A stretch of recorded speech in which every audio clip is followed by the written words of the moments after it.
Hi guys, so I just did about a 10-minute video on part 2 and got really frustrated with it because it wasn't doing what I wanted it to do. So I'm just gonna give this another try and hopefully this time it'll work more efficiently. I basically went through all the things I meant to in part 2 and then I got a bit cocky and didn't really think forward. Forgot my commands for the cheats and kind of lost my way a little bit, so it sounded a bit rubbish, so I'd start again. So I'm just going to sort of get started here and give you part 2 and a little bit extra as well. Okay, there we go. I don't know how efficiently this is going to work because I am now down to a one-player team on purpose. I've not done so badly that I've been unable to complete the game. I've decided to kill off the other 3 players because they were just getting on my wick at a particular juncture. So yeah, this is going to be quite unrealistic to how the game actually plays. You probably won't be able to survive solo through campaigns, though kudos to anyone who manages to do it, but I don't think it's possible. Okay, so picking up from part 1, where we looked at various infected, we're back in the same room now and we're just going to look at the last 4, which is the boomer, the tank, the hunter and the witch. Now I've already looked at the witch in detail and I'm going to do, once I've decided how to do it, a close up on the tank, so they're going to be sort of glancing. Yeah, because where his friends have gone. That's the one annoying thing about this practice room, is sometimes it blows up the infected before you get a chance to go over there, which is kind of annoying, to be honest with you. I can't work out how to disable that. It's not the end of the world, it's just kind of frustrating. Okay, so this is a boomer. This is a male boomer who its primary attack, as you just saw there, is to vomit. And if that vomit obscures your vision, it makes it very difficult to actually see. And you end up having friendly fire incidents, which obviously can be annoying if you're in real life multiplayer, and it can be damaging if you're in campaign with artificial bots. And also it's just generally annoying, it sort of slows down your progress and everything and sort of takes the rhythm out a little bit. I just need to change that to God 1 because now I'm on my own, I don't really want to die.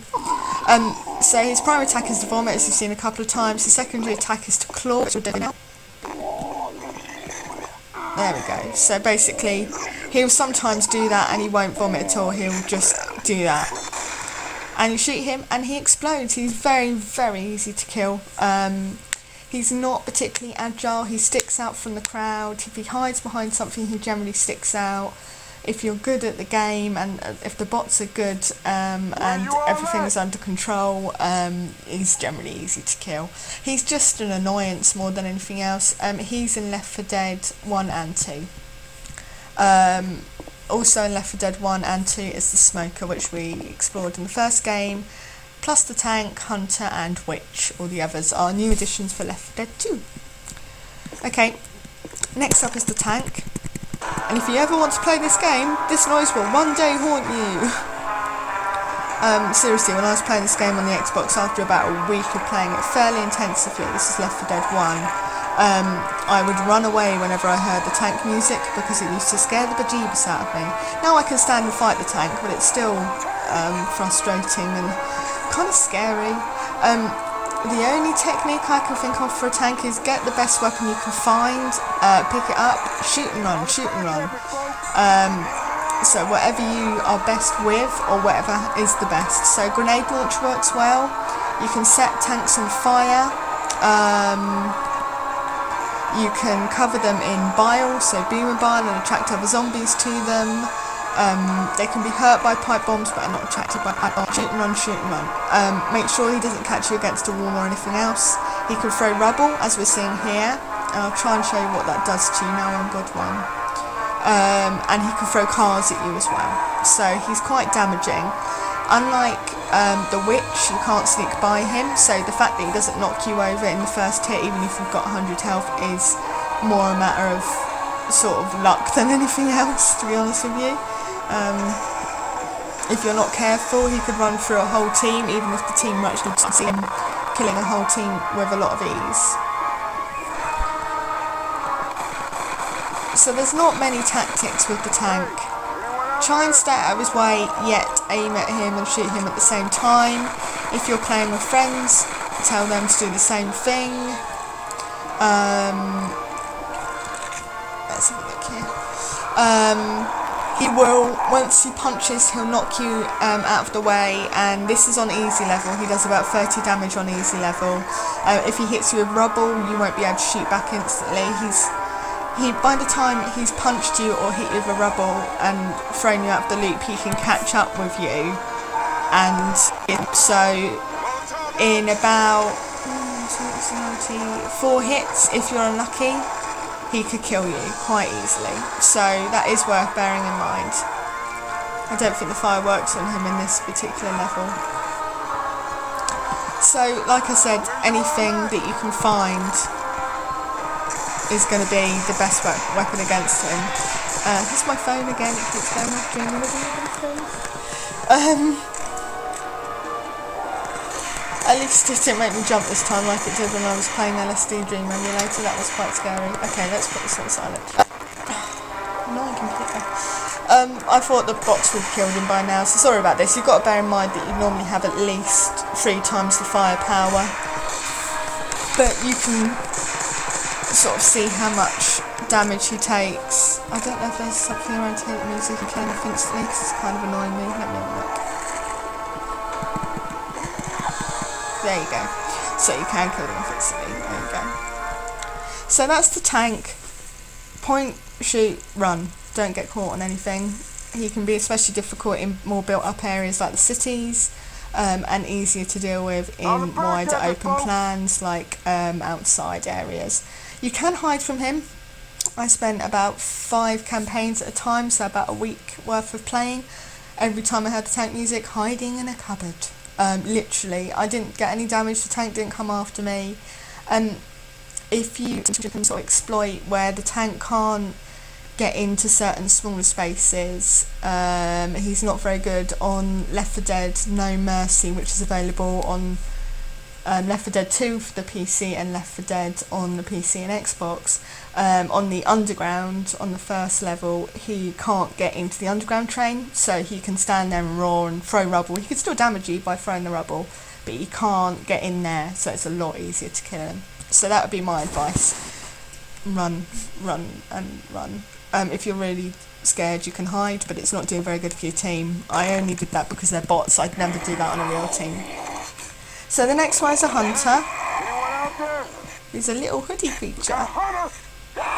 He just makes me laugh more than anything else when you see him like this. Mainly because it looks like he's doing some sort of weird dance.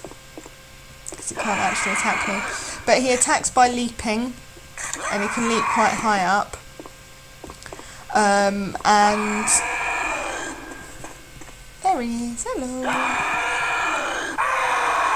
So that's the leap, and that sort of scream is what you hear before he's going to attack. And he jumps on you and he sort of tears at your chest and he does a lot of damage. You can't get him off once he's on you properly. You have to rely on a member of your team to get him off. So it's really, he was really sort of introduced to avoid you wandering off from the team and sort of trying to do it solo, because if you're caught by him and you've wandered off far enough and your team is having difficulty in trying to fight for a horde to get to you and save you, he could easily kill you. So that is worth considering. His other attack, just like the boomer, is a basic sort of claw attack. They all have basic secondary attacks that they may resort to. The best way to fight a hunter off, if you see him before he ambushes you, push him away. So on the PC, that's using the right click, and then shoot. And then if you are running low on ammo or you're running low on health, you can just keep pushing him until a friend comes to help you. So there are ways to avoid him. In my experience, he's definitely more easy to avoid than the jockey. You can use the same technique with the jockey, push away, but it's a lot harder. The jockey springs from further away, and it is just generally easier to try and avoid the jockey, full stop. One last look now at the witch, who we have looked at before.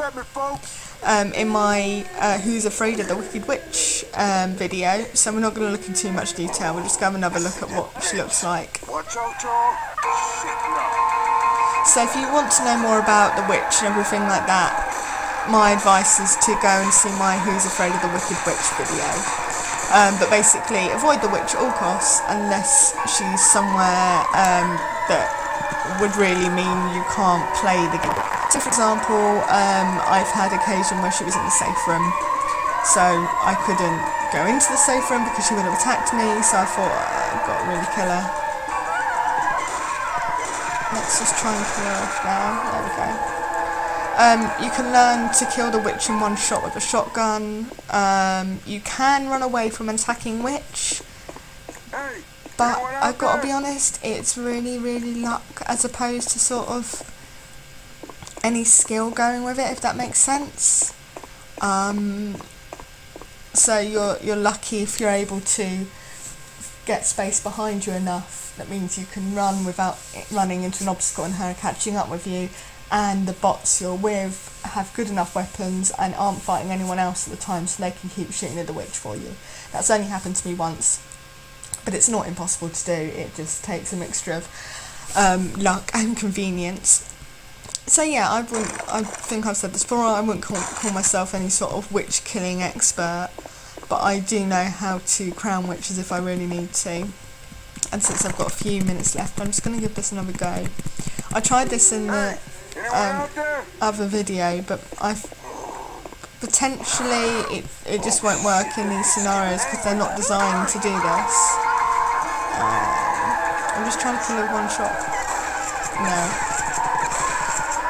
But three shots isn't bad. Potentially, if you were running away with a clear space behind you and able to shoot on full health, because you'd had to be running full speed, you could shoot a witch 3 times and kill her. So potentially this gun, which is one of the starter guns in most of their campaigns, is fine if you're going to go and try and kill a witch, but again, I'd really say only if you have to. Okay, so that's it for basic training. What I'm going to do next, I've decided, is I'm going to show what happens when a hunter attacks you and what happens when a charger attacks you. I'm going to try and do a segment just like I've done with the witch, but with the tank. Possibly I may try and play as the infected to sort of show you what that's like, but I only do single player on the infected, and that's kind of, it involves a lot of cheats and doesn't always work, so I may not do it. But yeah, so basically for now that is me, and I hope you have enjoyed it and have a nice evening. Ciao!